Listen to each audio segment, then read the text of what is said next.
Hey y'all, it's your girl Stephanie. This is Wrestling Color Podcast right here on YouTube. Make sure you thumbs up this video. Make sure you subscribe. Make sure you subscribe, right? Because that's free. Make sure you follow me on the Instagram, Pinterest, and Twitter under the same names, Wrestling in Color or Wrestling Color Podcast. You will find me.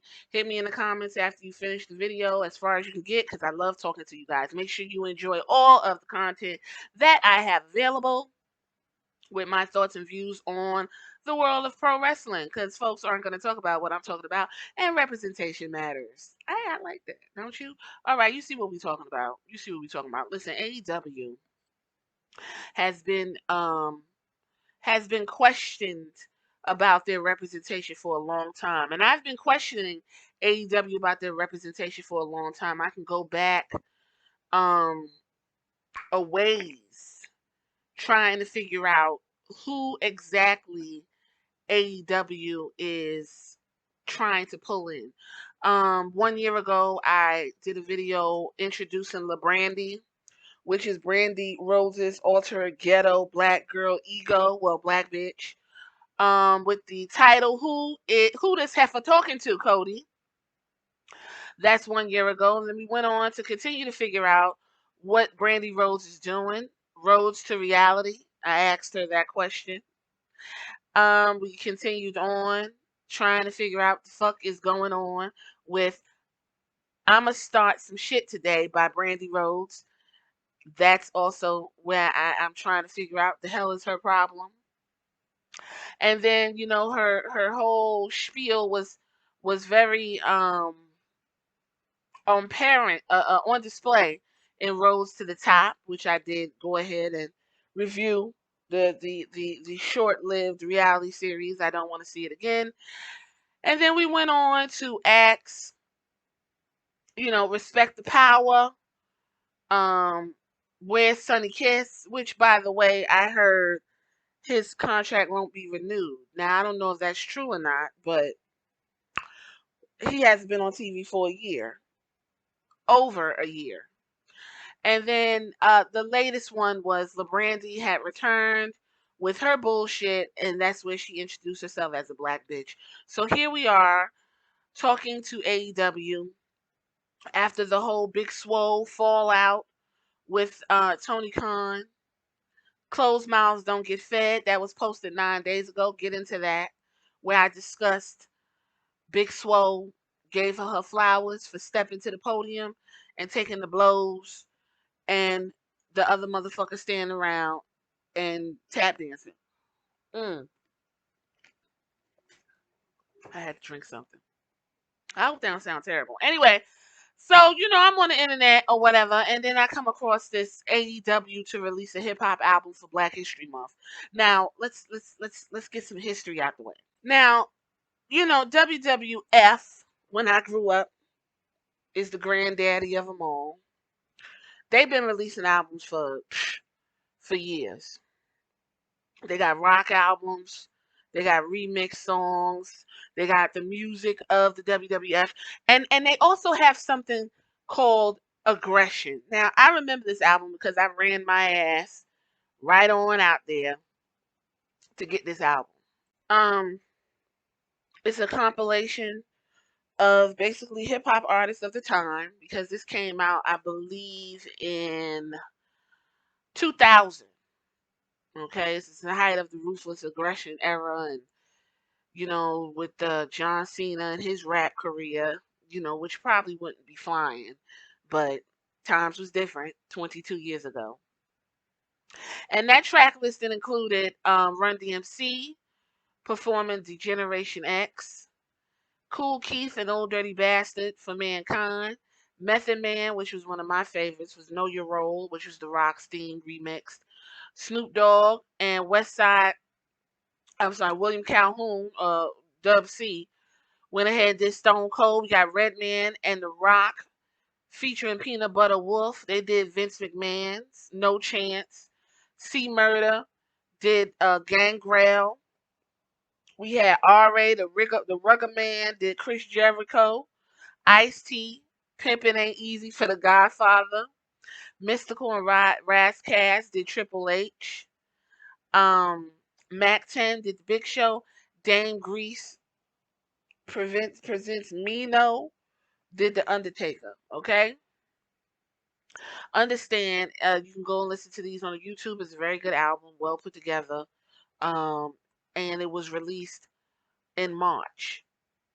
There was no agenda, but there was a clear. The only agenda was getting the black audience's attention. That was the only agenda that WWE has, and to this day, WWE still is having this agenda. When the Migos showed up at the latest pay per view, Bad Bunny, although he is a international superstar, superstar, Bad Bunny is considered a hip hop artist.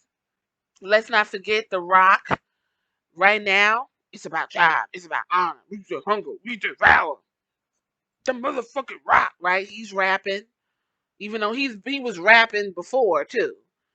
Um, they always dived into hip hop, and now with NXT, literally very young, colorful, hip hop heavy. The Raw theme song is hip hop. They moved away from all that hardcore and rock, if y'all hadn't noticed that. Now, why am I saying all this in regards to AEW? Well, AEW wants to release a hip hop album for Black History Month. That's very specific. It's very specific and it's very telling. And according to this article, they're planning to release a hip hop album during February. AEW coach and commentator Mark Henry, ciao. Anyway, commented on the project with the interview over at High FM and Danny Ocean. He went on to say, AEW, let me do Mark Henry. AEW gonna come with during Black History Month. There's a hip hop compilation that's being put together right now that I think the world's gonna really, really love. I always like to see people in our industry across brand and reach out and do things that's not expected of them. AEW composer Mikey Raucus then provided more details on Twitter. And this guy went on to say that 100% of the proceeds from the limited commemorative CD will go to charity. What that means, I don't know. I don't know what that means. But anyway, he says some context. This has been in the works for a while.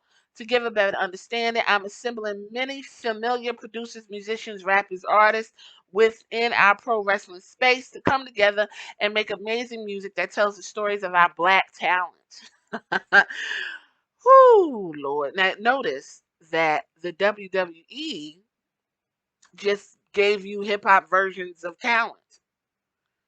I mean, but this one wants to give you hip hop versions of black talent. Okay. I don't know how that's going to go over with a racist ass audience, but let's continue. This is a celebration of black excellence. Oh, it's pure, authentic storytelling. Each star getting an original song written about their come up. We will press a limited commemorative CD for the purchase with 100% of the proceeds going to charity. What charity? Where? Who are you giving the money to? You will hear music made by the following: I Am Leo Rush. He got plenty of music that he already wrote. Platinum Max, Sunny Kiss, if he's even still working there. They did him any which way. Isaiah Cassidy, Megan Rand, Omega Sparks, I Am Dean, J.D. Williams, Dart True God, Red Rated R, I Am Brinson, William RBR, Righteous Reg, It's Blitz, Sir Twizzy09, Mr. Cutright.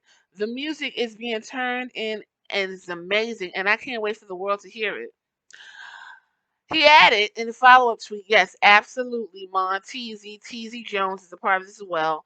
I thought his name was initially in the group, but I missed it. The tracks will be submitted as soon and as submitted, absolutely.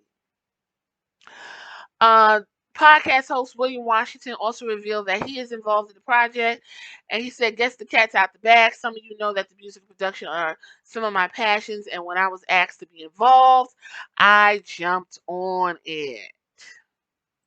So I just took that. I looked at it and I said, you know what, child, please. Please, okay? Who the fuck finna buy that when AEW's audience is 20% and there are no women that are black watching AEW? There's barely black people watching it. So who the fuck is this for? That's like the question of 2022. Who the fuck is this for? So, here comes AEW community outreach. I don't even know what that is, but that's under Cody Rhodes. That's his new moniker.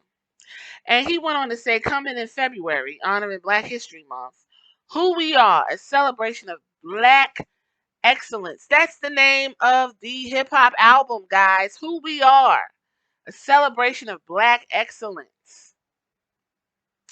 Wow. And we have on the cover, we got Mark Henry, Jay Cargill, Red Velvet, Ricky Starks, Jay Lethal, Will Hobbs, Nyla Rose, The Acclaimed, Scorpio Sky, Anthony Ogogo, and more. See, you roll those people out when it's February, but any other day, you can't see a motherfucker on TV. So, of course, we have the Twitter comments that I agree with. I guess one Twitter person said, I guess featuring more than one women's wrestler per match, per episode, per TV show, and featuring black and brown male single wrestlers consistently in the AEW World Championship title hunt is too much to ask.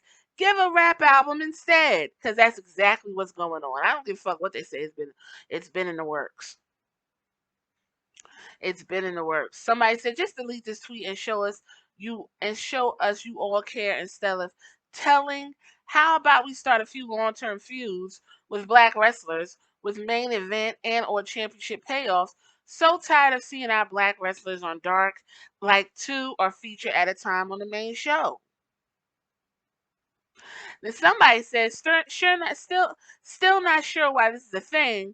It seems so retractionary. Also, every black athlete on the roster should be on the cover work, not just a few hand-picked ones. Where the fuck is Leo and Sonny? Which makes sense. It makes sense because Leo Rush has a song submitted, and so does Sonny Kiss, but they're not on the cover. Like what are y'all doing? What are y'all doing? Anyway, will you be buying this album? Will you be ready to listen to whoever the fuck he said? Cause I don't know. They ain't got nobody with they don't got nobody with no kind of name recognition. So, and I guess the Acclaim gonna do their own shit. I don't know. I don't know. But let me know if you're gonna buy it. Hit me in the comments. And child, please. Till next time.